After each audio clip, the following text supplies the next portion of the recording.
It's a very long day. Good morning, holy brother.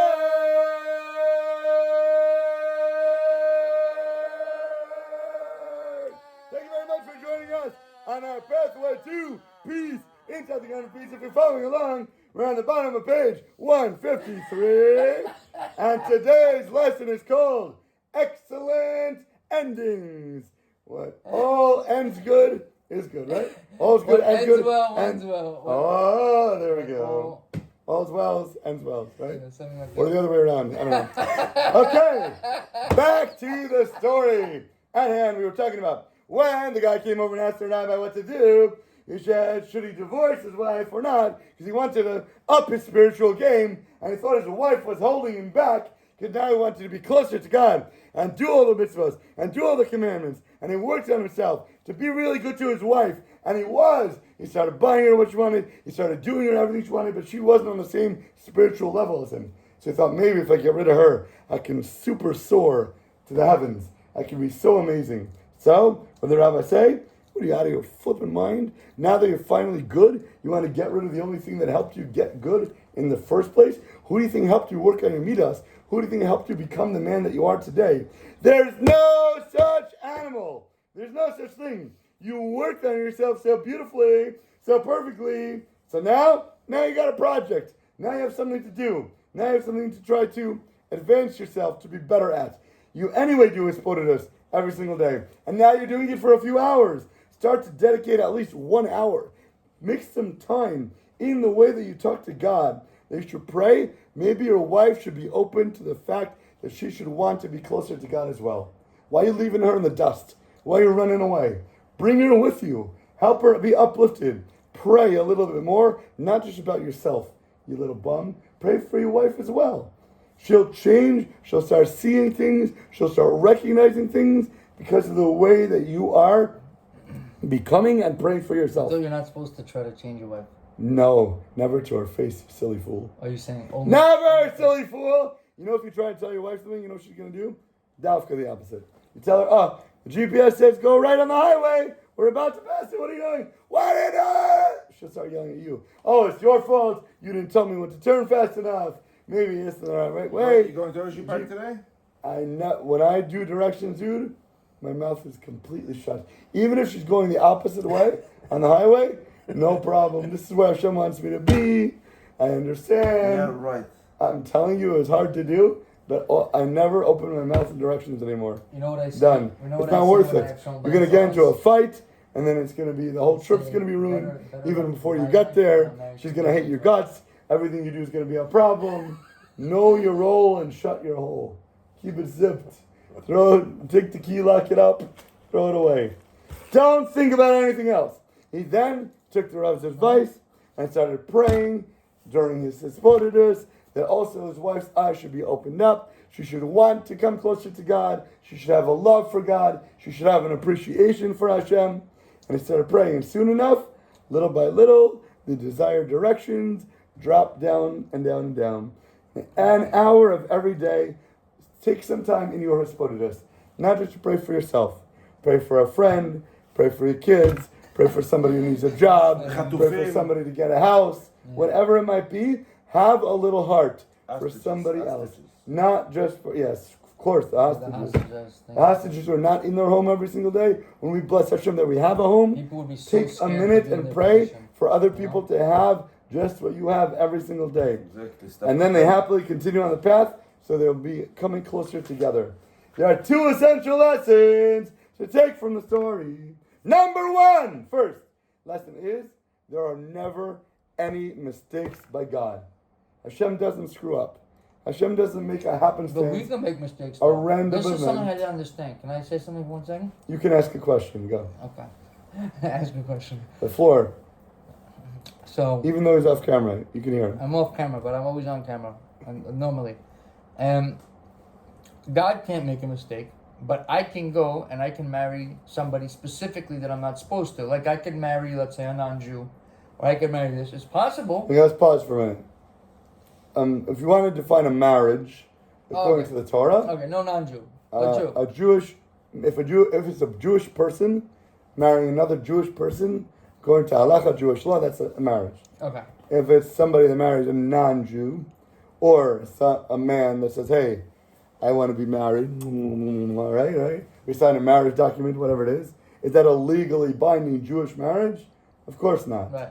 But is it recognized by state, by law, whatever. But if you want to talk Jewish law, that's not a Jewish marriage, okay? Okay. You can do whatever you want. We're talking about a Jewish marriage. Within the realms of code of It's Jewish Adam law. and Eve, not Adam and Steve. I get it. Listen, we're just saying that according to Jewish law, these are the way things are, right? Yeah. So my question basically is that a person can get married. A little louder. A person can get married, right, to the wrong one. He knows it's the wrong one. Okay, so I'm going to pause you again. Can I interrupt? Oh. Okay. So we say there are no mistakes in divine providence. The rabbi in the story, if you remember from last time, if you listened from last time, the rabbi told him, don't marry the girl. She's not for you. She's not religious. She's not observant. She doesn't care about Torah. You're already there. What are you marrying her? Because he loves her. She's attractive. You're saying it's the same thing. She's a 9 out of 10. She's a model. Same thing if you She's kill gorgeous. someone. If you kill someone also. Right. It's so you. The rabbi said, don't marry her. You made the mistake on your part, but from God's So perspective. from the guy who didn't listen to the rabbi, you would think that he married the wrong girl. And then he comes to the rabbi and he says, oh, Rabbi, now I see you're right. So I needed to divorce her. You told me not to marry her. But then the rabbi said, there's no such thing as mistakes with God. God designed it that I would tell you not to marry her. From my perspective, 1,000% it was wrong. But by the fact that it happened and you didn't listen, Hashem says, look, this is what's meant to be. Now you ask me, should you divorce her? Never. Absolutely not. This was meant to be. And now that you have her, this is going to make you be the best person that you were ever supposed to. Because it happened, and now it was wow. From hindsight, we could say but it was the best decision ever. If you divorce her, maybe you made the wrong decision, but at Hashem the end of the says, day, it's the right thing to do. No. Hashem says the Mizbeach, the altar in the Beis HaMikdash, would cry when a husband and a wife would get divorced. Their tears, literal tears, come from the stone and start pouring down. No, but Only from a first marriage. not for second marriage. Second marriage, No, third but, marriage. but the same thing doesn't for a care. divorce case. Meaning No, you doesn't- made the again. You Doesn't- made the wrong decision. Right. However, But afterwards, God wanted it. divine providence will show that you'll make a mistake, and that first marriage will never be like any other second, third, or fourth. You can't dispute Okay, but at that. the end of the day, the same Whatever it is applies, to help God you get to wanted be, it. but you still made a mistake, and you're still going to suffer because of it. So, newly married couples start to experience difficulties. When you first meet somebody, it's love at first sight. Oh, wow, gorgeous, so attractive, so exciting! And as inevitable happens, their minds will race with all sorts of disturbing thoughts. Perhaps I made a mistake. Perhaps maybe this marriage wasn't meant to be. Perhaps I wish I would have married somebody else. If only I hadn't gotten married. Why didn't I see that she was such a bum? Why didn't I see that she always farts when she gets to the dining room table? Why didn't I see that she's so ugly without her makeup? Why didn't I see that she always leaves the dirty dishes out and never takes care of it? She's ugly. And she's It so could be annoying. grounds for divorce if you don't find her attractive. That matchmaker who set me up, she's such a bum. She's such a loser. It's all her fault. She pressured me. I didn't want to do it. And now I'm stuck. I felt sorry for her. Maybe I only wanted to do it to help her. I didn't want to say no. But now what can I do? In all these situations, all such thoughts are never productive. They are only untrue. And laying the blame for a marriage on a human being for why you ended up that way, whether it's yourself, whether it's the wife, whether it's the matchmaker, the parents, the friends, or the rabbi, is completely blasphemous. It's ridiculous. Certainly, before a couple gets married, they should check, they should ask questions, they should try to find out to the best of their ability if they're compatible, if there's compatibility, if they match up. A marriage is not a welfare bureau. We don't get married just because we feel sorry for somebody.